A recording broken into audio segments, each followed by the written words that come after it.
In this episode we prep for winter, but first some cuteness.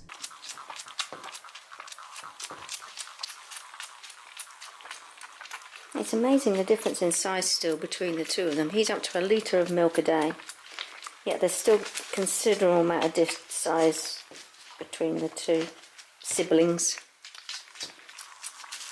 So he's a happy little chappy, and he happily might be a lot smaller than the ewe, but he does catch up with her and chases around the paddock and bounces on top of each other a lot. It's quite funny. It's quite cool to watch.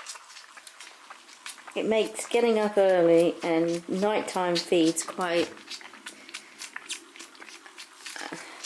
the right thing to do. Our only dilemma is now what to do with him. If it was a ewe, it wouldn't be anywhere near an issue because we just breed her and keep her as a pet, future lambs with her. But as he's a male, the lifespan of a male on the farm is not very long. Or the roosters become chicken. So they all go in the freezer and get eaten. The wethers, which are male sheep, they go in the freezer, and so do the male cows, steers. So the problem is obviously clearly we're going to get a little bit attached to Nut here because he's being bottle fed. He's certainly definitely attached to us now. We already have 2 rams, and we don't need a third. He needs to be nutted to make him a wether, but then do we have him just as a pet? Bearing in mind we already have 12 other lawn mowers, not including the cows. I don't know, it's hard. It's a hard one. It's one of those big dilemmas. Do you keep him, or do you give him away so somebody else makes that final decision? Do you get rid of the 2 rams and keep him as a ram? Which is really hard because I'm rather attached to Ian and Rodney. They've got great characters, so how do you choose between the 3? I mean, I don't think we've got enough sheep to warrant having 3 rams. So it's a bit of a dilemma, and obviously he can't breed with his own sister, can't breed with his mum, so that also becomes an issue. So then we'd have to keep moving them around to try and stop them. We already have that issue at the moment with Rodney and Ian. We need to make sure that we separate them at the right times, hence why we wouldn't have lambs in winter and be in this situation again. But also we need to think about who they're breeding with. So we don't actually know all of them, because we did have Max as well at one point. Sadly Max passed away. But we thought that Melody was partner was Ian, and she had Rosemary in time. But we discovered that possibly that Max, who the owners originally thought had been castrated and wasn't, he could be the father. So it makes it a little bit more of a challenge. Are you ready to go? So apparently you can actually crossbreed them for 3 years, and then after that you have to stop because it ruins their bloodline.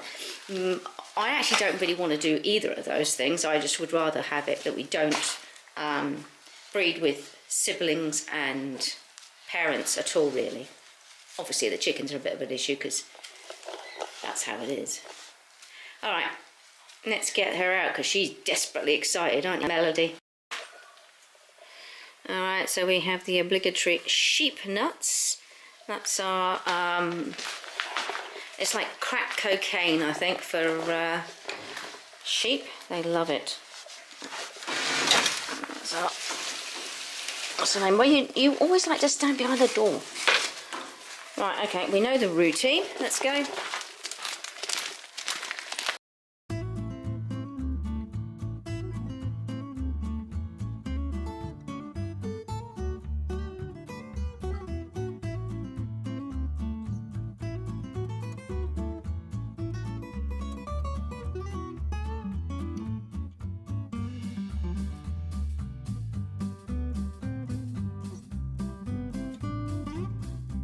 Now with all the animals fed and watered, I can get on with some more chores.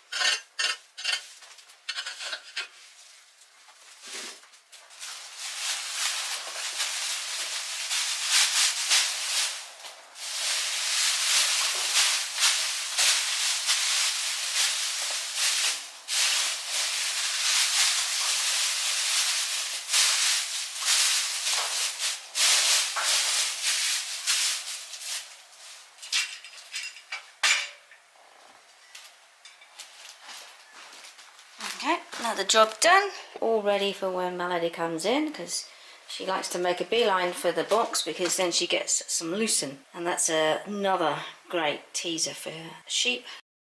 And a bonus for all this goes on my compost. That's the next job.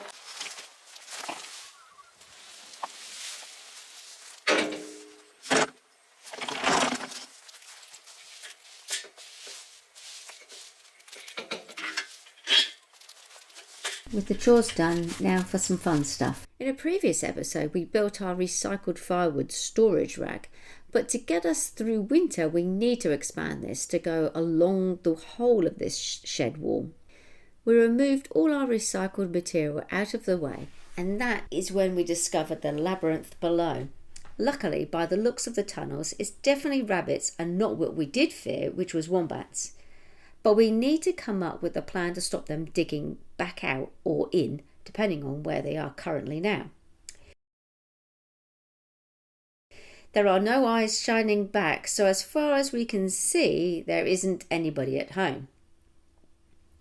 Before people get upset, we did make a lot of noise moving all our recycled rubbish out of the way, so if there were any rabbits in the burrows, they would have fled and moved on. Plus, they could technically dig another exit either into the garage or out the back of the shed into our garden area, so they're not trapped. After scraping the gravel flat with a shovel, we then tamper it down to make sure it's firmed into the holes. Then Andy installs the top rail. Now we plan to make this wood storage area into a rack as well for all our recycled wood and small pieces of plastic piping. Keeping in the recycled theme, we use wood from our old projects or stuff we accumulated from all our properties over the years that we brought with us. I'm a bit of a hoarder, or some would say just downright tight.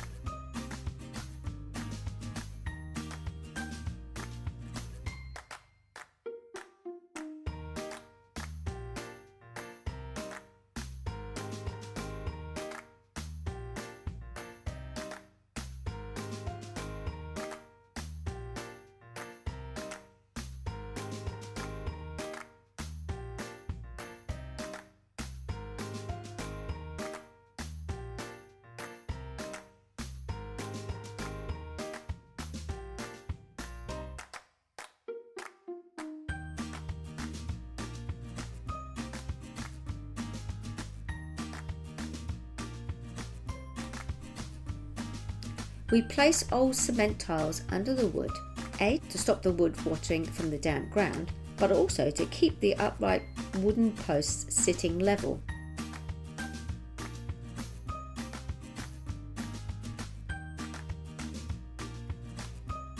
Then we cut small noggings to run along the top to stop the smaller pieces of the wood or plastic falling through the middle. I drill the pilot holes whilst Andy screws them into place.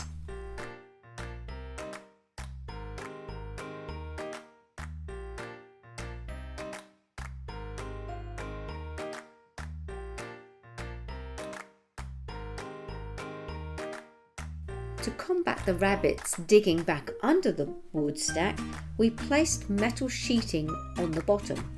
We are not sure if this will work, but if we can make it harder for them, maybe they might move somewhere else. Hopefully not under the house. Now we just need to work out what material we're going to put on the end to stop the wood falling through the gap. Mine was the metal sheeting, and he wanted the plywood, so we compromised and kept with the same theme as the first storage rack with a piece of old sleeper.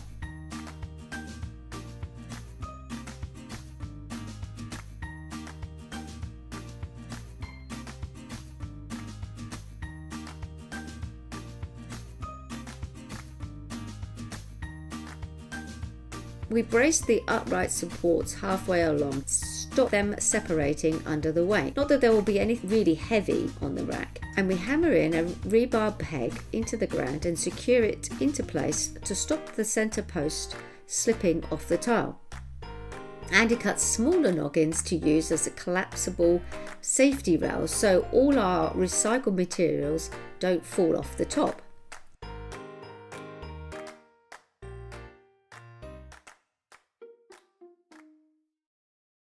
Now the wood storage rack is complete, we can move all our rubbish recycled material back neatly.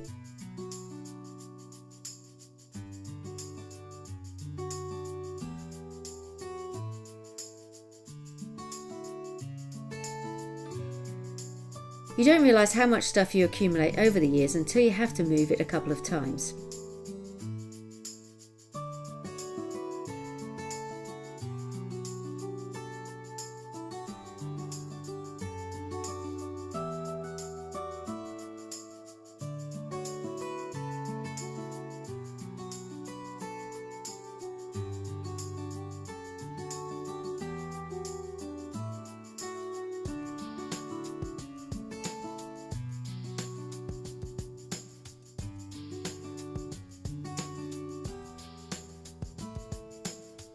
That's done. Now we just need to fill it with wood.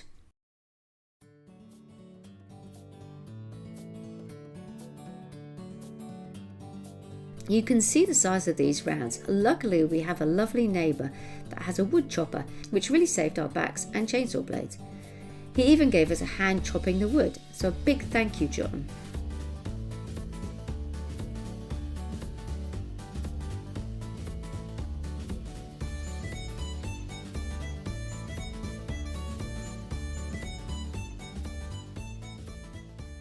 So that is the firewood done for the time being. We've still got a load more rounds that we need to chop up with the wood chopper thingy. But yeah, that will get us through, what, 2 to 3 months maybe? I think so, I don't know. We didn't really know how much we did last year, but and we did it bit by bit, so I really don't know. Yeah.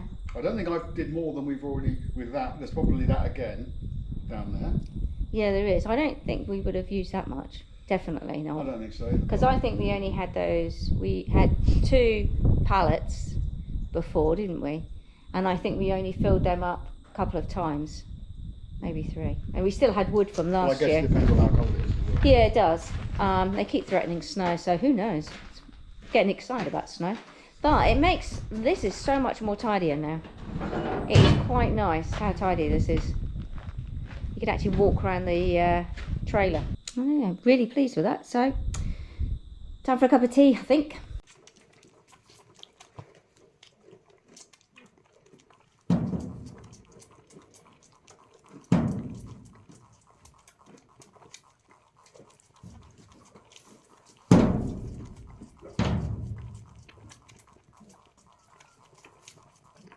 Thanks for watching. Like, subscribe and share.